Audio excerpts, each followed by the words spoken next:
Hey everybody, Mike LeJeune here with Game Changers for Government Contractors. I've got Kim here with me from Unanet. Kim, before we jump in and talk about the wild world of AI, why don't you give everybody a minute about who you are and what you do? Okay, well, I'm the VP for product marketing for Unanet, and I've been with Unanet for about 7 years. Prior to that, I've spent 21 years working for two of the big GovCon giants. At one point in time, it was Texas Instruments Defense that turned into Raytheon, and then I went to work for ATK, which became Orbital ATK, and now Northrop. So 21 years doing that as a finance professional, and I really concentrated in on project management, project accounting, and earned value management. And then for the last 14 or so years now, I've been working for software companies that really help government contractors do their business better. That's awesome. And I was telling you right before here, I hopped on at the 8A conference and met with Chris and a few other folks on your team, some great folks over there at Unanet. Love working with them and love being at the conferences with them. So great folks. So if you're out at a conference, definitely stop by the Unanet booth. You can see it a mile away. I love your booth, by the way. It's always really fun to go and check it out and see what you guys are doing. Let's get in this and talk a little bit about AI today, because I think it's an interesting perspective. I think the only exposure most people have is Chat GPT. That's like AI to them. That's the whole world. And there's a lot of other things going on in that realm. And some people are looking at how they use it in their job, but not necessarily in how they are packaging it or incorporating it some way into their solutions. And I think that's a really interesting little area to take a look at. So maybe you can kick us off a little bit with like, maybe what are some of the easy ways for government contractors to start incorporating AI into their business? Well, it's funny you talk about Chat GPT because obviously that's what all of us are hearing about and what all of us know about. And to be honest with you, for small to mid-size government contractors, that's an easy win. You know, they can go in and they can start looking at things like web copy, help with emails, help with any kind of content on an RFP, maybe an executive summary. I think Chat GPT, even though it's not the end all be all, it's definitely a beginning point. And then other generative AI that's more verticalized. So things that are important, like say to your marketing team or to your project team or your proposal team. You know, those are things that we'll definitely see making a huge impact on government contractors down the road. Do you have a favorite AI outside of ChatGPT, like a tool that you use or a couple of tools that you usually recommend to folks? So I do use Chat GPT, but I also use a tool called Jasper, and that helps with all of our marketing content. It helps with our blogs, any kind of white papers. It helps with our campaigns. It's really a great tool for marketers. So that's my favorite right now. That's what I'm using. I always love to hear what people's favorites are, because I just went over the holidays. I just went from the free GPT over to the paid version to see what was different. And when you get over in the paid version, you're like, what are all these apps? There's all these apps, whether it's images or, you know, you can create org charts and different things. There's probably like 15 of them that are in just the image side. And then you have the ability to create your own apps within the GPT to do different things. And that's an interesting take on it as well. And as well as connecting it to other things like Zapier or all those other different tools that are out there. So it's really interesting to see where it's evolved, even just the last year, on what you're able to do. Have you found, like with Jasper, that it is just a little bit better with when you give it a prompt, like the response is just better? It's more high quality? Yeah, and the more we've used it and the more information we've given it, the smarter it actually is. And it's kind of interesting. We hear people talk about, it's going to take your job away. Okay, well, I valued myself as a great writer, a blog writer, white papers, all that good kind of stuff. And I thought to myself, oh my goodness, this is going to change my job forever. It did change my job. It made my job much easier. I went in, I'm able to put that in. It still needs me, you know, it still needs me to put in personas, to put in what my outline looks like. And it still needs me to check and see if it's correct. So that was a very interesting application, because you hear a lot of people talking about in AI, oh my goodness, it's just going to take my job away. I'm not going to be needed anymore. I love that. And it's definitely a personal example that I had to kind of learn myself. I think a lot of people, when they hear AI, they make the leap like almost immediately to the Terminator, right? Like they make like the massive leap towards oh, it's not just this computer thing. It's almost like it's going to power the robots that eventually take us over. And that's why, because it still does need your help. For me, I'm a writer, a content creator. I don't care how good I am at it. There's a lot of times where I'll open up something and I'm working on a project and I'm like, I either don't want to do it, don't want to start it, don't know where to start it. And it's almost like having a personal assistant that is like a writing partner to say, hey, this is what I'm working on. Get me started. And a lot of times I will use it to start a paragraph or a description for a podcast. And I may throw away 80% of it, but it points me in the right direction. I may take a lot of it. It really depends. It's really helped me do my job faster so that I can do other things, is how I really look at it. So I'm definitely a big advocate. What in your mind are some steps to take to implement AI in a GovCon business these days?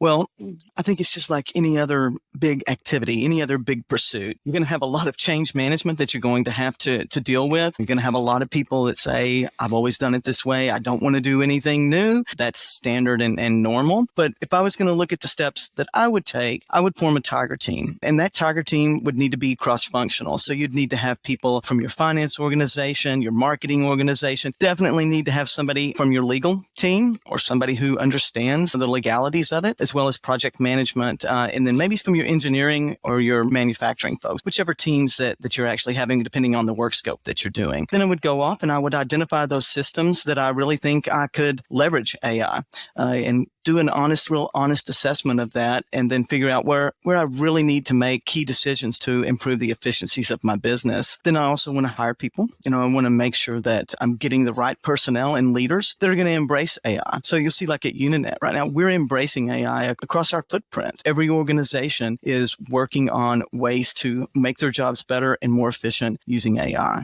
The other thing is making sure your data is good. Without the good data, you really don't have great learning for your AI tools. So really need to focus in on that. And the other thing from a GovCon perspective is making sure that you understand that your data is secure and that you're safeguarding all that very sensitive information that you have to with CMMC and, other requirements that we have. Then I have two more things on that, if you don't mind, Michael. The other two are making sure that you understand and you're doing your process mapping of your activities that you're wanting to use with AI and improve with AI, and then plan that implementation. So you're going to plan that implementation maybe across your ERP, your CRM, and then any other core tools that you may have, not just looking at Chat GPT, but really starting to understand how those core business systems will incorporate AI and make your job easier and help you run your business better. And then you have to look for a tool, and make sure you have the right tool for your business. And maybe Chat GPT is one of them in your tool bank, but then probably some more focused in on your type of business or the type of activity that you're doing. Those are great suggestions. And I think when it comes to doing anything new, I know a lot of people don't like new, first of all, but the second part is anytime you're doing something new, one of the things I like about it is it usually requires you to identify what you're doing now, even if it's likely an informal process. And then you can recognize, like, why are we doing business this way? There's 6 steps in order to get it over here and there should only be 3? How can we make this smarter? Or, hey, all our data is structured in this way where it's really not usable unless Steve in accounting is doing it because he's the only one who knows how to do it. But if we structured it differently, then anybody could do it. So that evaluation of the processes is something that I actually really like. There's often a chance to optimize what you're doing through there. You brought up something interesting, and maybe we can go down the rabbit hole of this for a second. Most people, when they think of Chat GPT, again, that is the godfather of AI for most people, right? It's the end all be all at the moment. When they think of that, it's purely a content driven type of thing to write content for marketing, emails, whatever. And it's user input, user copy paste to do a thing. But you're talking about HR and finance and manufacturing and other things, which lead me to believe that Unanet and some other companies are going to be able to use it more, not just for generating something, but for automation and generating tied together. Can you talk a little bit about automating certain things and connecting them with the AI? Kind of what your experience has been with that? our vision really is to obviously incorporate AI into our ERP and into our CRM tools. So we actually have both that are project-based and purpose-built for government contractors. So that's going to help. And I'm going to start off by talking a little bit about the CRM. Right now, you'll be able to go into our CRM and identify opportunities. Be able to say, hey, I want to work with a certain agency. I've got a certain type of business I want to do, and then go in and search for that. And it'll serve that information up to you. We also have the ability within the CRM tools to put in all these documents. We believe in the next year or so that we're going to be able to take all that information and then look at that data and say, hey, this is really great information to use for XYZ proposal, or this is really good content that I can use for an executive summary. So being able to look at all that, also being able to take information out of, say, Outlook for CRM, taking that data, pushing that up and saying, hey, this is a contact that I had. I didn't really notice that they had sent me that email, and then being able to get their phone number, all those different things, and incorporate that back quickly so that you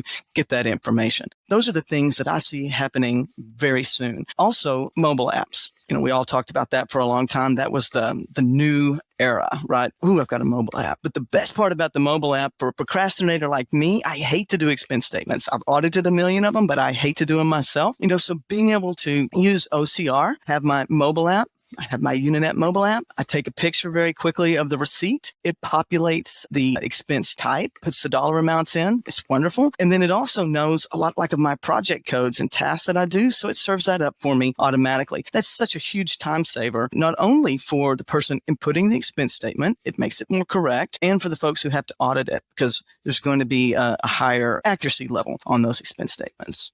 Those are some good examples, because I think that's really where it's like anything new, right? When you first start getting into it, people think, oh, it can do this. Like using Microsoft Word, like I can type up something and print it out. And then you start looking at all the buttons and you're like, typing up something is like 1% of the power of using Word or Excel or whatever. There's all these other bells and whistles that it can do that you have no idea, again, how to connect it to automation or different tools that are out there. And we're starting to dabble in that. I was on a coaching call last night and I was looking at the integrations of certain tools with it to see, oh, well, you can kick off this automation process, have it go write an email, have it write a subject line, have it write this.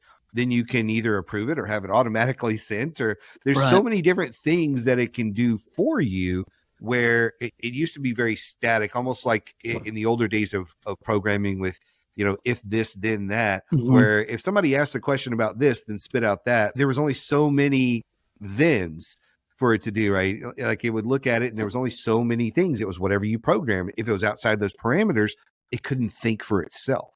Where this is allowing it to think a little bit and say, oh, this looks like what Michael asked me to do. So I'm going to serve up something and see how close that is and then learn from it. I'm seeing a lot of that type of thing.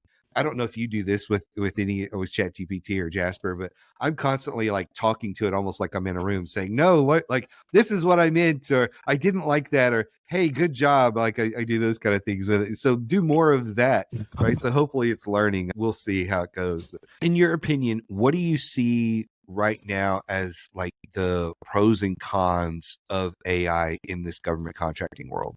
Well, I think that there's a whole lot of great uses. I was using it the other day. I needed to look at a FAR clause, just the entire chapter actually. And so I put that in. Okay. It spit out some great information for me. So it took it and it summarized that FAR intent for me. So I knew exactly what it looked like. And I could see where I wanted to hone in. The dangers of that are that data's old, that there's been an update. Say, that went through 2022, but in 2023, something major changed. So I still have to put that humanness back in. I still have to check it and validate it for myself. I can't just assume that everything that's coming out is correct. And that's the same then across any other functional organization.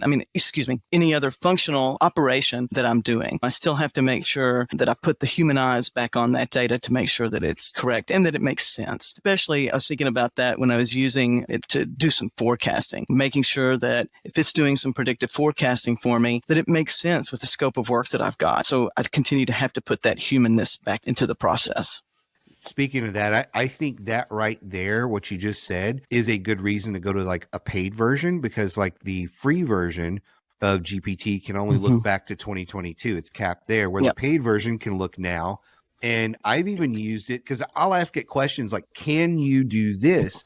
And one of those can use is, hey, can you go look at this URL and summarize something for me, or this document, instead of me trying to copy and paste? What I also do a lot of is when I ask it a question, because I also do a lot of, FAR research and things like that, is I'll say, summarize it, but then give me the URL so I can go look at it. Where was your source?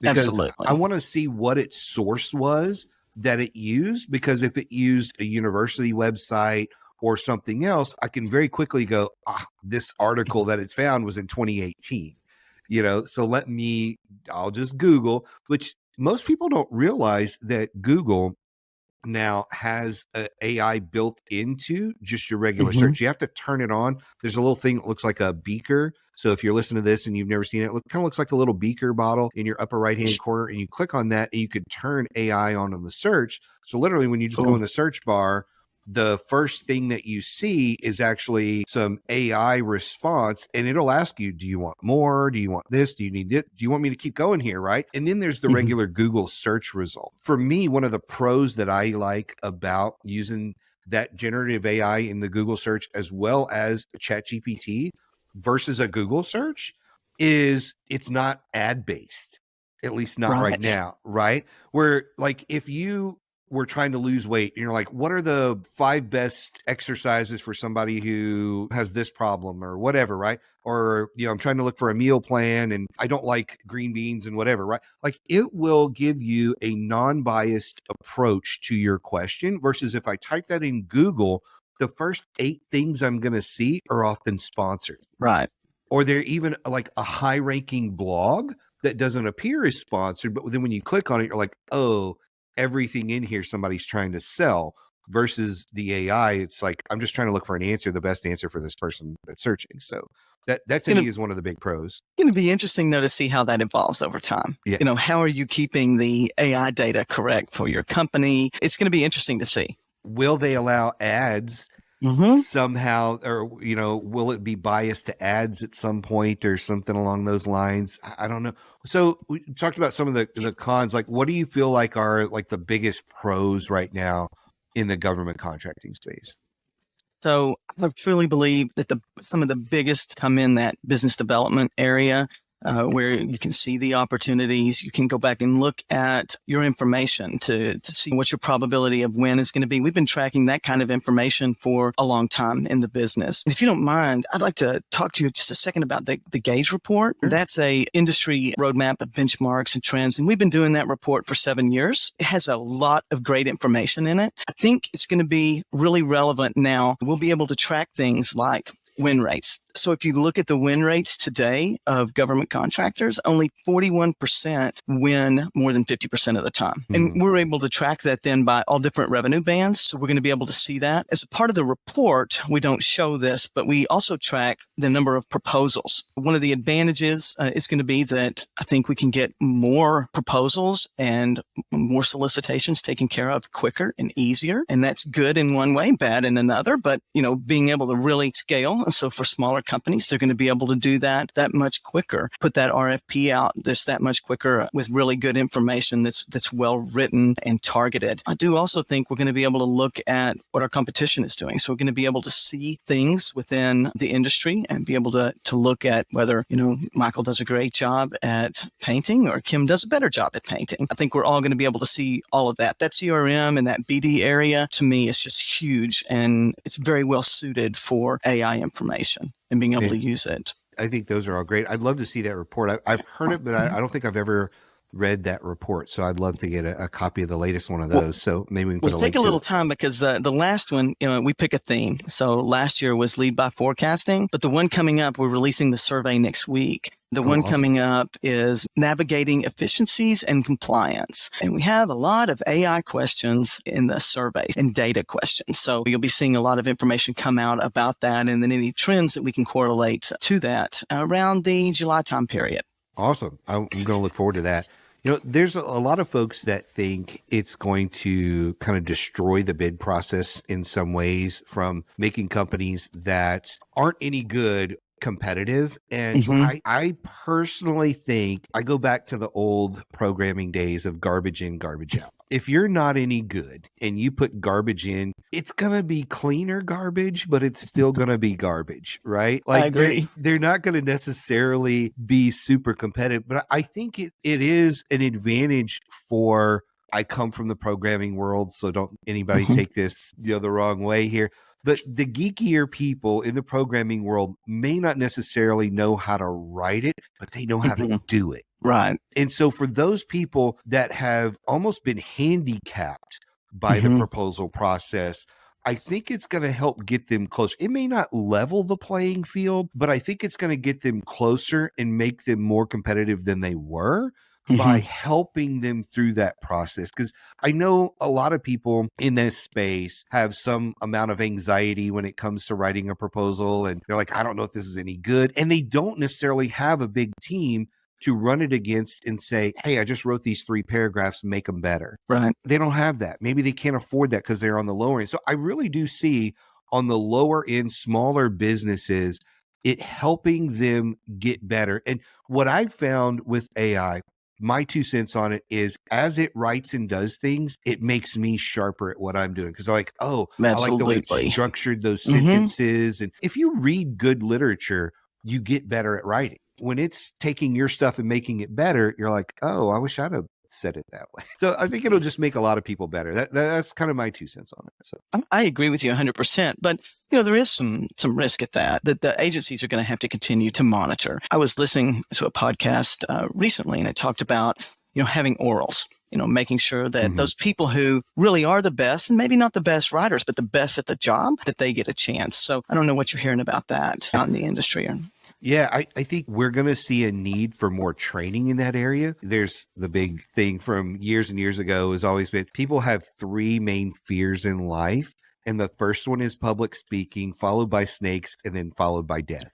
Those are the main 3, right? Death is third on the list. But public speaking being such a fear that I think we've been able to hide a little bit behind the computers, especially since, COVID and Zoom, but having to do some of these things more, I think you're going to need more training in that area so people can learn to speak, even if it's just a 1 person or a committee of 5 or whatever. There's going to be some more training. And I think AI can help them with what's the best way to open this and how should I talk, and things like that. But ultimately, garbage in, garbage out. Like if you're not good at it and I start asking your questions, you're not going to be able to handle it. Right. Absolutely. You're just not. And so that's why I'm like, it may help, but it's not going to see, in my opinion, a wild number of people that are completely unqualified winning contracts. We've always had that. That's the thing people don't understand. We've always had, especially like, I don't know if you remember right after COVID, they're just throwing money out like crazy, especially on the 8A program. And there was the guy in Florida, I don't remember his name. He got like $100 million contract. And what did he do? He went and bought 4 Lamborghinis. That's literally the first thing he did. And he was like, whatever, right? Bad companies have been winning contracts for no reason well before AI. That's just something the government's going to have to sort out. I will say this, probably my last thing on this whole topic here that I don't agree with, and I'm curious what your thought is. I don't like seeing, whether it's in schools or in government, starting to put AI checkers to be like, oh, AI wrote some of this, so we're going to disqualify. There's no need for that. A human reviewed it. Maybe if there's like some sort of automation, maybe we don't want automation where it's not even a company. It's just, an AI generating something and then posting it. Maybe we don't want that. But I don't see any reason why AI can't be involved in what we're doing. There's just no reason to me to disqualify those companies because they're using a tool to be better. So. I agree with you 100%. There is no reason for that, unless I'm plagiarizing or doing something like that. There's absolutely no reason to have that happening today. The plagiarism is one thing, but even in schools, I'm like, you're going to have to learn how to use this, and to hold the kids back it's just kind of crazy. My daughter, fun little thing here. My daughter actually, I introduced her to AI on a paper she was writing. And we sat down and I was in one state, she was in another, and I was helping her with her homework. And she was learning how to use the AI. Long story short, it helped That's her awesome. rewrite about 5 or 6 paragraphs, maybe 8 paragraphs of a 7 or 8 page report. And Right. it helped her restructure it and different things. And it made it better. And the teacher, it was really funny. She was like, Dad, not only did I get an A, the teacher printed it out and held it in front of the class and said, this should serve as a model for every one of you of how to write a paper. And he had no That's idea it awesome. was involved. It was hilarious. It made her better because as it was going through, she was like, I don't like this. I do like, oh, that's a good point. Let me talk about that. And so she would expand on it and it made her better. And Absolutely. So yeah, I like seeing the kids get involved. My other daughter thinks it's evil and it's going to be what takes over the planet. So it's kind of funny. I don't know if you have any parting thoughts on AI before we hop off, but this has been a good discussion. I appreciate it. That is awesome. We're starting to see some of the agencies looking at AI, and I'm actually having an interview in a couple of weeks with Tiffany Hickson from the GSA. I'm going to be interested to see how they're using AI because I understand that they have a tool that they're using to look at the different responses and understand exactly how that's going to work for all the government contractors that are out there. So I think the use by the agencies is also going to be very interesting, and it's going to play on what happens to the overall government contracting industry with AI. That would be really interesting to hear. We could almost do a podcast on that on GSA, or have her, when you talk to her, say, hey, if she wants to do a podcast on that, I'd love to do a podcast with her on it. Because that brings up just a real quick point here. I think people have assumed what has been going on with DIBS for years is AI, because it has that automated award process. And that's more going back to like what I was saying with programming, where they've programmed in some things. And if it checks all the boxes, then it chooses the best winner from that. I wouldn't consider that AI. That's just programming and it's been happening a long time. I'd be interested to see how AI can do automated awards and possibly increase what you see on DIBS as well as on GSA. That would be really interesting. That's going to be interesting. I think I'll ask her that when I talk to her. Yeah. The automated awards thing is something that's definitely on my mind after seeing how it's done there to see if it could be done anywhere else. And even in the process, it's almost like, hey, if you have an opportunity to bring up some things, I'd love to see maybe AI speed up the process on GSA schedules. Absolutely. Because our contracting officers are so overworked. It takes a year a lot of times to get that GSA schedule. Maybe there's something it can do to speed that process up and shorten the window there, with some of the mundane tasks that have. And even with solicitations, having AI be able to get in the inbox of some of the contracting officers, I know that'd be dangerous in one way, but having it get in there, because what's the one problem you have? Nobody can get a hold of contracting officer. They're getting 250 emails a day. So maybe there's a way down the road to automate actually getting a response for the questions you have. I agree. And I'll tell you what else. I did an interview with General Bassett from DCMA maybe 6 months ago or so, and he was talking about how they were going to start to use AI and they were going to approach that in a very systematic way to make sure, that it was used properly and to really help the warfighter, because that's the ultimate goal. So, that's very encouraging. Awesome stuff. Well, thank you for coming on and talking about this. As you can see, I could probably talk AI all day long, but thank you for coming and talking on it. I appreciate it. I really hope you enjoyed the podcast today. If you did, I would really appreciate it if you would like and subscribe to the podcast and screenshot it and tag me on LinkedIn or whatever social media you use. So thank you again for joining us today, and we'll see you next time.